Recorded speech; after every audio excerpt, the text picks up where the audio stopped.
Let's look at this data real quick. I like colors, I'm sorry. Colors actually draw it out to me. So if you look over where the people's names are, the brown is our African-American males. It doesn't look brown on there. The grayish looking, yeah. The names. All right, and then the pink color is those students who get exceptional services. And that's the darker blue that I wanted, but the blue are the African-American females. Now, I didn't want to go too far with the color, so what I did for our Hispanic children is the ones that have the asterisk next to it are the Hispanic males, and the one with the exclamation point are the Hispanic females. Now, you all were exclusively the only people who I was able to do it like that for, thanks to Mr. Dixon, who had already had that done. So it made it easier for me.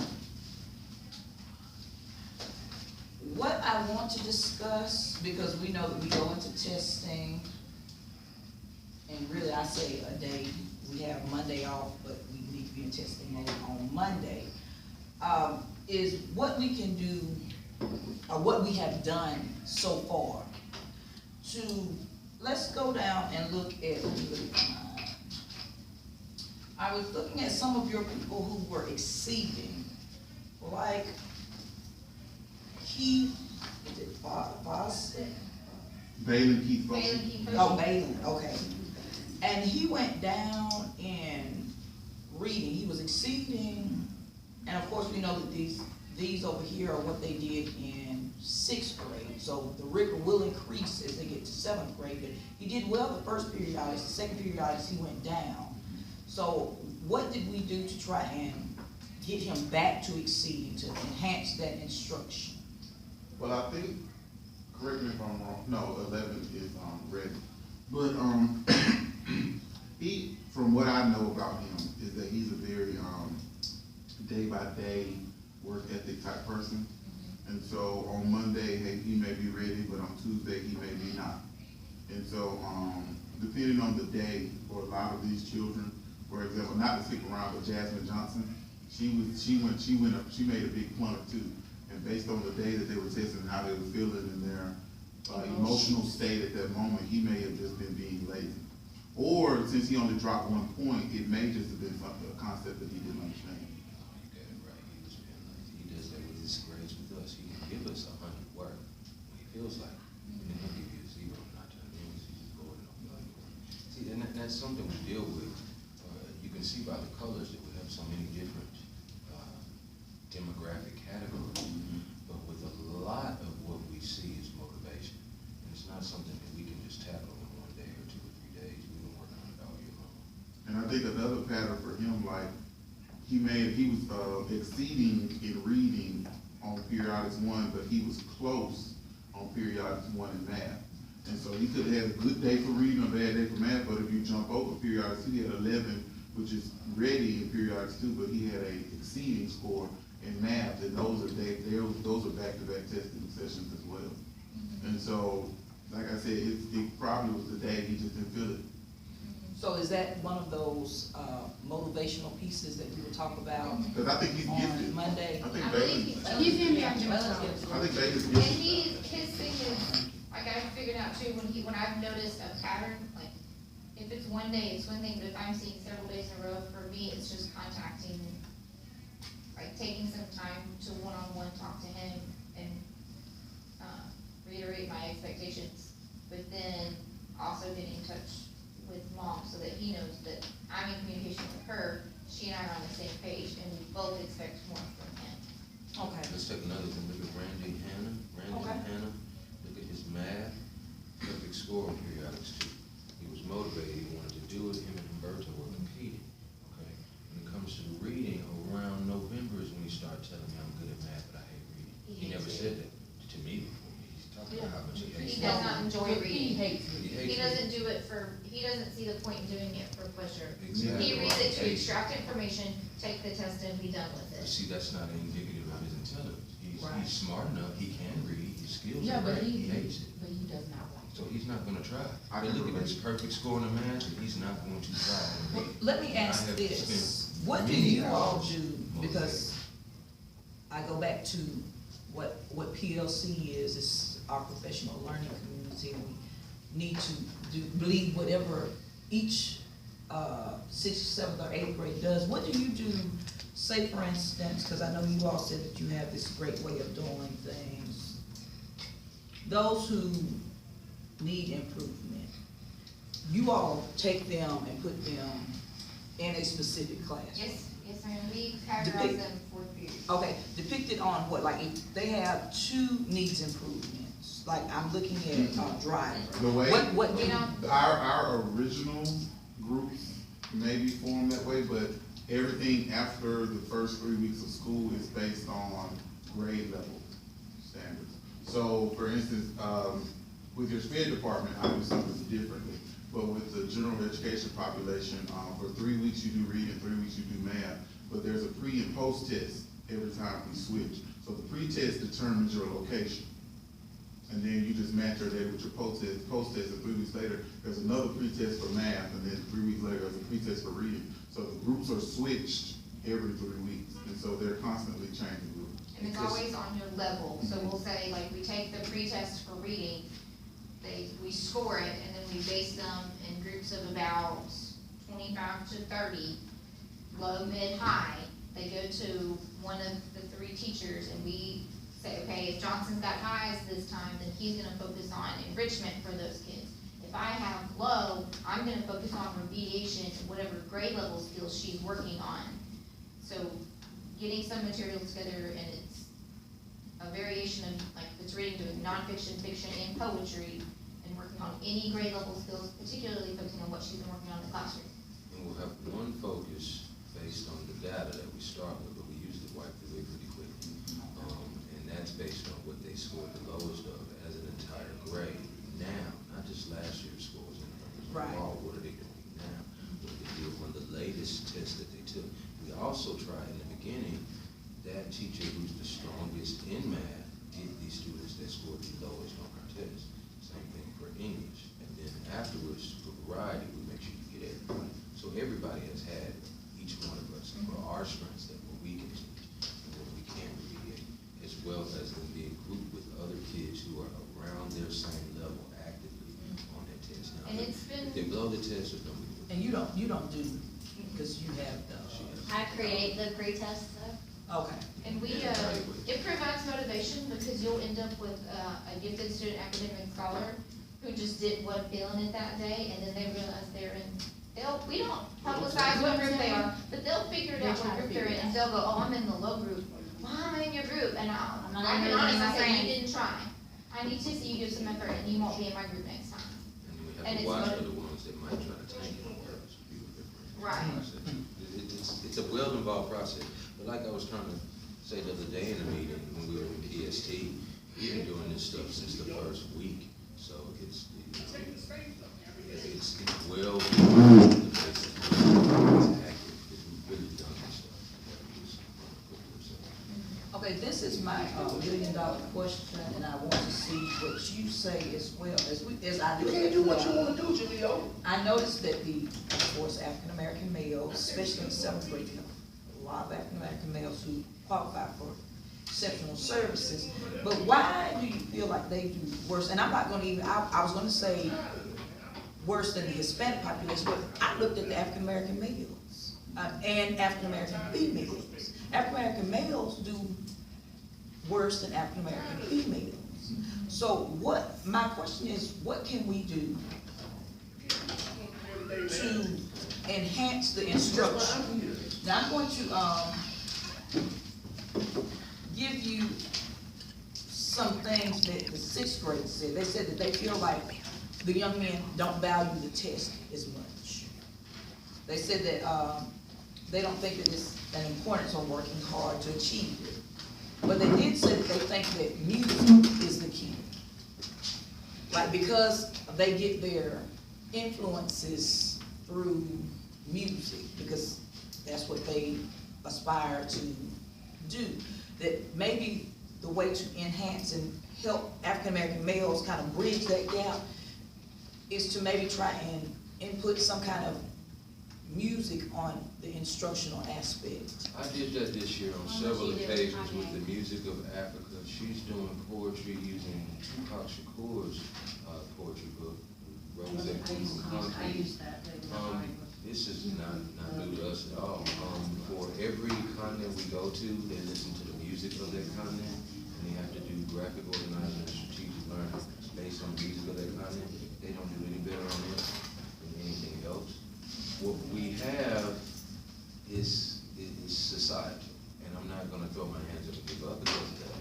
But what we have is the fact that here I am, a black male, showing them a good example every day, dressing nice, never going easy on them, never allowing them to think it's okay to horseplay and hit each other and talk nasty things to the girls.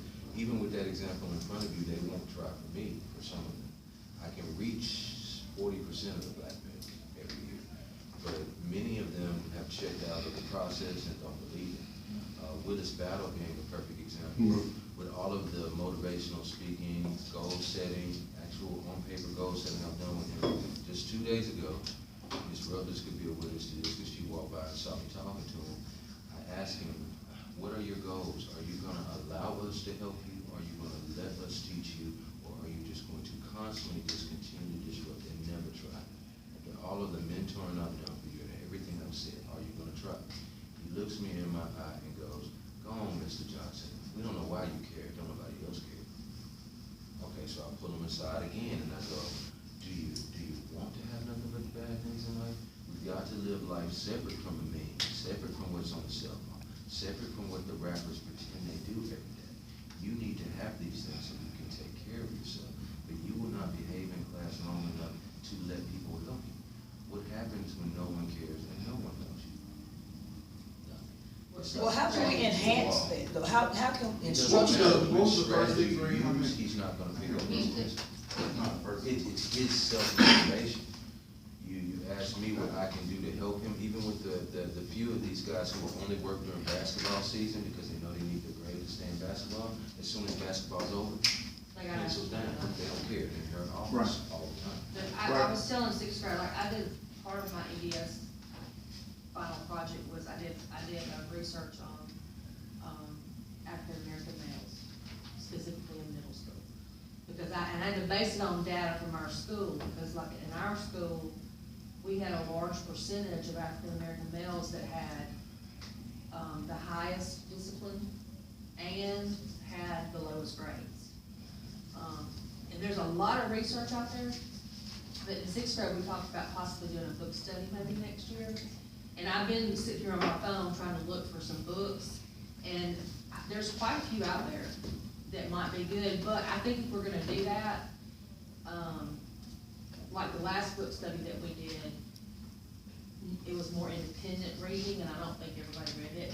But I think this one needs to be a sit down and let's get into the meat of it, because I think, from the research that I've read is, one of the reasons why they do what they do at school is because, number one, it's from society and their environment, but we don't always understand where they're coming from. Specifically, white teachers. I mean, and I put myself in that category too. But I think we have got to understand, and if we don't wanna understand that, then maybe we don't need to be here. You know, I think that's what we really have got to look at. So I would like to look at possibly doing a book study next year.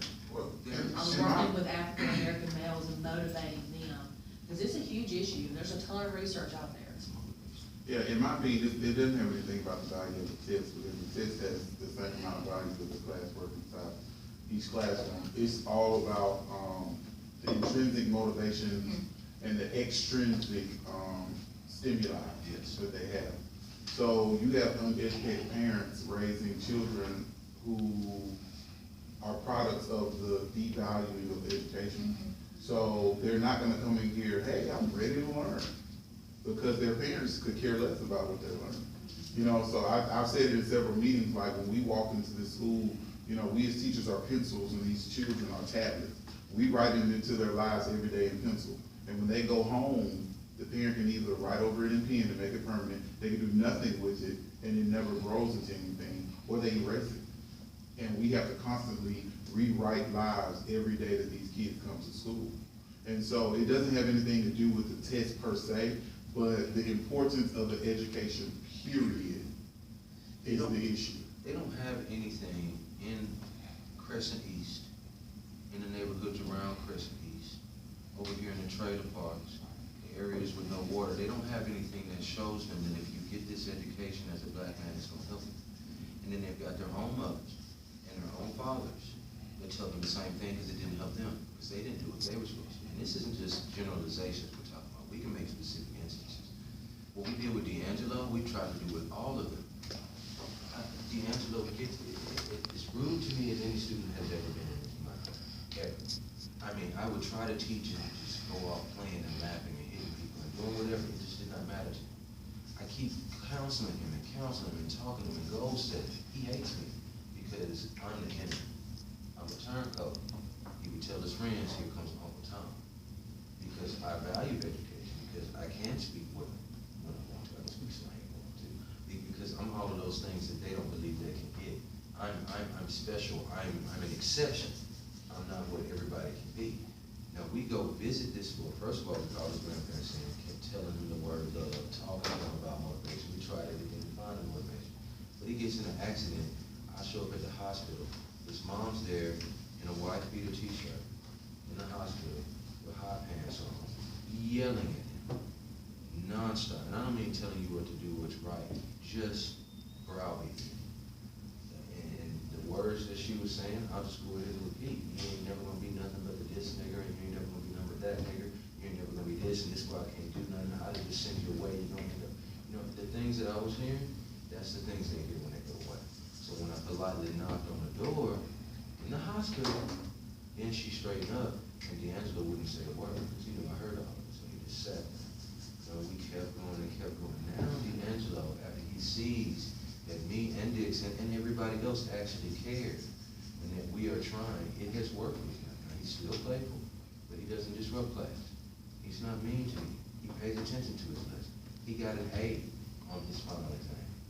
He got a B in his math exam and had you come show me. Same student that couldn't stand me. So the thing is, the same motivation is not gonna work for each one. We just gotta try And that was gonna be my everything we come next up with. question, how can we increase But learning for all students? But I think too though, because I recently read an article, you know, it was from a principal that said, you know, kind of like how to turn around school. So anyway, you know, words like that are just make me just kind of, really just, they draw me in. But I did all this reading, I did all this studying, and at the very end of the article, you know, it's kind of one of those clickbait type things. At the very end of the article, you know, it was just basically love. It was basically how we build relationships with students and how they respond to us. And so, you know, that really teaches me that, you know, it used to be a time where you could hire teachers, or you could teach, and it could be where you just needed a job. You know, and you went and did it because you needed a job. But we're really getting to the point now where I feel like you really have to be cut out for this work over here. You know, and if you're not, so you can be a fabulous teacher and you can be dynamic in any way, but if you're not ready to really get in the trenches over here, you won't make it. You won't make And it doesn't make you a bad And it doesn't make you Right. a bad teacher. It just Right. wasn't the right fit for you. It just, and there's no shame in that. And so now we're gonna have to ask ourselves those hard questions. Do I wanna be here? You know, am I happy to come to work? Do I enjoy working with this type of student? And there's no shame in that. If you don't, then we as administrators, we're gonna have to help those people find the better fit for them. Because until you get the right people in that are gonna actually be willing to build relationships with students and actually know what's going on in their life and show compassion, you're not gonna get anywhere. I mean, I have to agree with you on that, because So- the ones we've had success with, they have connected with one of us. Yes, Sometimes it's with an intern. yes. I mean, it's, if you don't make the connection, you can't do it. And I think what we have to do is find the time for those connections. I think with our team, if one of us doesn't get to one of them, one of the rest of us gets to them. If I have a problem with a certain child, I try to get that student, a teacher I know they have a slight connection with, to always be there when I talk to them. Just did it this morning. Myra hates me. Even though I babied her all last year, she hates me because I won't let her get away with anything. So instead of me talking to her on her own, I know that she wants to be Miss Juno. So I pulled Miss Juno and I said, Miss Juno, I just need 2 witnesses. So while I was giving her a motivational speech, which she didn't want to even talk to me, Miss Juno's right there, so she listened. Now, is she gonna do anything different? I don't know. But it's making that connection, and I have her there with John Chris. Yeah. He has a 504, and he's in the vaccine, but he's got a 504. The thing about it is, he gets anger issues. Once he's triggered, he's just going full blown. Because he's a sweet kid, but he's going full blown once he's triggered, okay? He gets triggered about an issue, he knows that he's gonna get in trouble. Instead of him storming out and going to the office or walking down the hall or going to the bathroom, he came out. He said, Mr. Johnson, I'm gonna get in trouble. I said, yeah, so I just walked out. I was gonna have to get in trouble. I said, okay. And that's what it takes. You gotta be a team. You gotta have a team. It takes a village to raise a kid. And part of it too, like, we've been able to reach these students and have growth because we work as that team, that we have that connection. Like, our students see that we support each other and we're all there for them, whereas in other places, they may not get that. They're not getting that at home, they're not getting it in previous educational settings. And I think we've made one bona fide thing that's not on this sheet that can show you that we're having that success. How many fights have we had? How many major We haven't had one since disruptions on October the except civil for rights? Ryan and that 6th grade. And that was on the bus. That wasn't under our watch. He was on the bus when that happened. So you feel like the team building approach, just with you all working collaboratively together, has really enhanced your data? Yeah, And because they If you see said, your no, relationships with each other, and y'all support each other. Whatever color you are, y'all support each other. That they need to see that. But if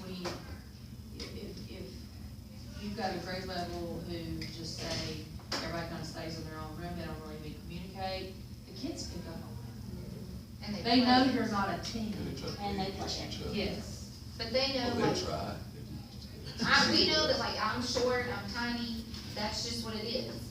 So they know when, like, I say, like, the other day, I hollered down the hall, I need a man. It wasn't just because I needed help with the classroom, it's just because physically I needed someone there.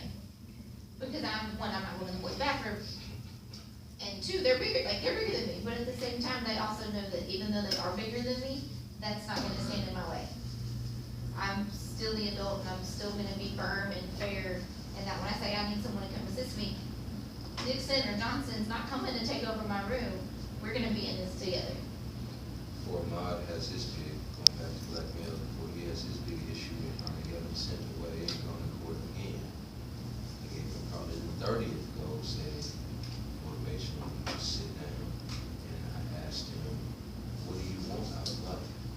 Where do you see yourself 4 years from now? If you continue to never try, and continue to be the problem on purpose, where are you going to be when you're 18?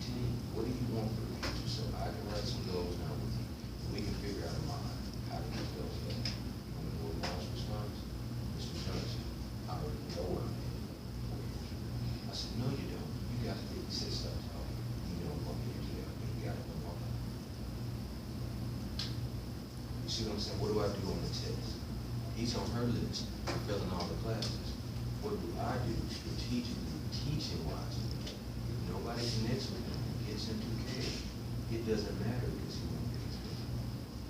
He connects with Dixon, and Dixon can get him to do what? And so every time I had a problem with him, I would send the sign of Dixon James, and he'd get him to do it. And I don't know what your secret is, but sometimes they just connect with a certain somebody. Maya can't stand Miss Juno.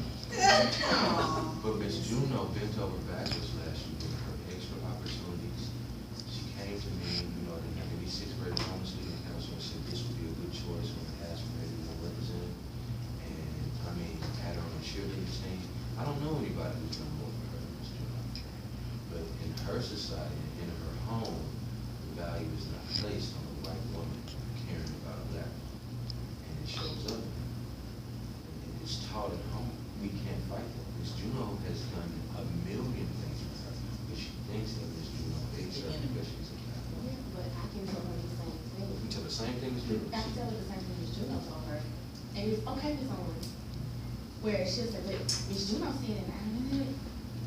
No, I just told you the same thing. But you said it. Maybe 12 instances when Juno's came and told us, man, I did this, and I'll come back, when Ms. Juno said this and did this, why did you? You're right. You're Yeah. right. You're right. Well, like, I can go back and tell her, I'm very disappointed with how you reacted to this, or what she said. And it, Instant change in Juno's life. We have to have it to the Because I think it's just my philosophy that there's three factors that can throw the behaviors of the school off. It's your parent involvement, it's your administration, and it's the fact that your teachers can be scared of kids. And I don't think we have weak administration, I don't think we have a teacher that's scared of kids, so it leads to the last factor. Parent involvement. Because some of them duck and dodge. Like in real I life. just called 5 parents first They period. duck and dodge. 4 black males in one group, the only ones who refuse to do this. It's a picture of downtown Tuscaloosa, 6 different time frames. All you got to do is tell me 5 things that you think you can figure out from the video. 5 ideas. If you can't come up with ideas, just tell me 5 things you see. 50 minutes, 4 black males, 1 paper. Every other table, Hispanics, whites, girls, boys, not only had those 5, they filled out another 5 on the back to try to impress me. That table wouldn't go. When I come over there, I say, why wouldn't you start this? Why aren't you doing it? I'm on them the whole time, the whole 50 minutes. Why aren't you doing this? It's blurred. It's not blurred. It's supposed to blown up, but they didn't want to try. They didn't want to care, and nothing I said mattered. So I get on the phone to call mamas. Melvin's mom, put him on the phone. Puts him on the phone. He's over there doing his work. The other 4 mamas, they saw me on call out. By this time of the year, They've they, locked the school. And you can tell when it sends you directly to voicemail. like at this point in the year, I do a lot more letters than I do phone calls. Do you all, this group loop with the children? Most of She you all- and I- We did. We came up from 6th grade with them. So we've got 2 years of relationship building. But I they was were, in the but the same hallways physical were space. blended, yeah. The hallways were Okay, blended. So So I we've have, seen them for Yeah, 2 and years. so is Ellis. I build hallway relationships with them, so I've got some. So they've seen. Okay, so they've seen. They've you all. had us for 2 years, but seen us 2 and them for the last 2. Owens is the only person new they met this year. And as you can tell, she's the one that she's the one that Yeah, cause I mean, in comparison with all of the other data, when I looked at, those children who went down between periodic 1 and 2, 7th grade had the lowest number. So Say that again, I I'm sorry. attribute that Lowest number to of not only declining like, grade. declining, those that went.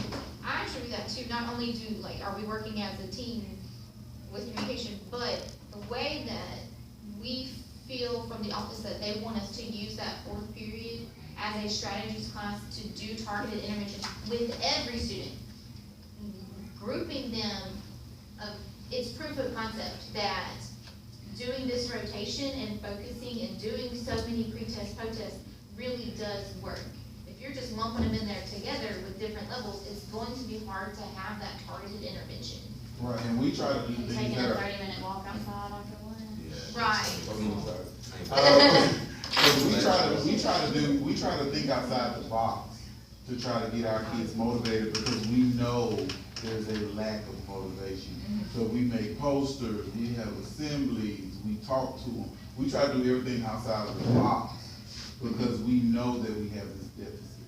Right. And so, right, and with this deficit comes more responsibility on our end, because as a special education teacher, I know that if the school knows it's an issue, it's the school's issue, even if the parent knows the issue as well.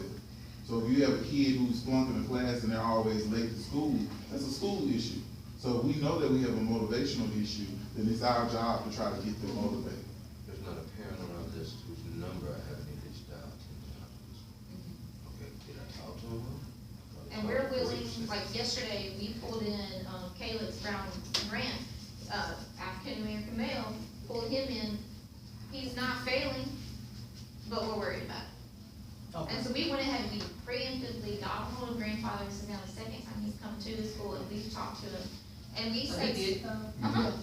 We talked to him so many times, and we're like, we're not mad at you, Yeah, because- you're not in trouble, but we wanna stop this before it becomes a problem. And taking time to show that we're invested before you're in trouble makes a difference. Cause we actually inadvertently protected him too, because I know that Dad was gonna pull him from AAU based on what we said. So I know at one point, the conversation switched to, hey, he's not in trouble, but we just want you to know this is what's going on.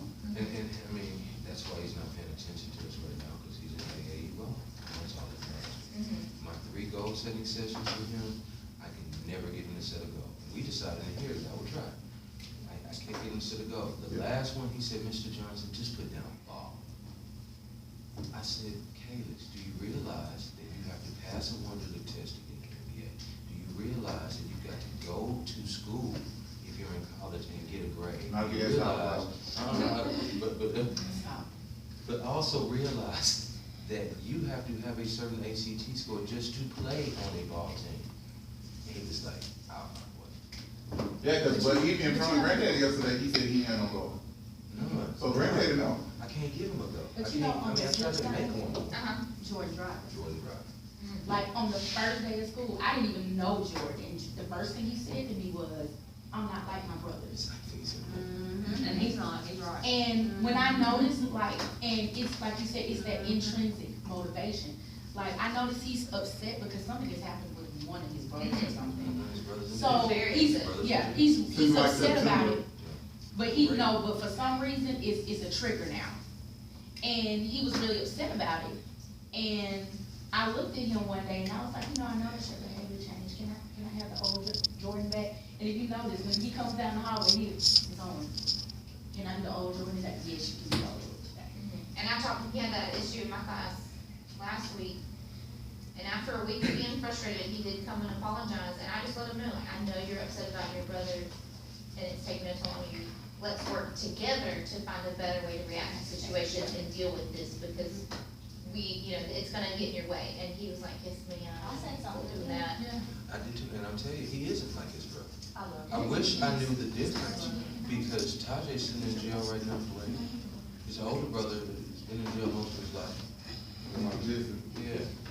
I mean, and these are the influence he has, but when he comes to school, the first day of school, he tells us, I'm not like my brothers, and you'll see it. This boy gets mad if it's not his turn in class. If I give somebody If I don't else call him, points, you don't if call I him. don't call him, Yes. it's somehow unfair because I didn't call him. He's But I knew the ultra answer. motivated.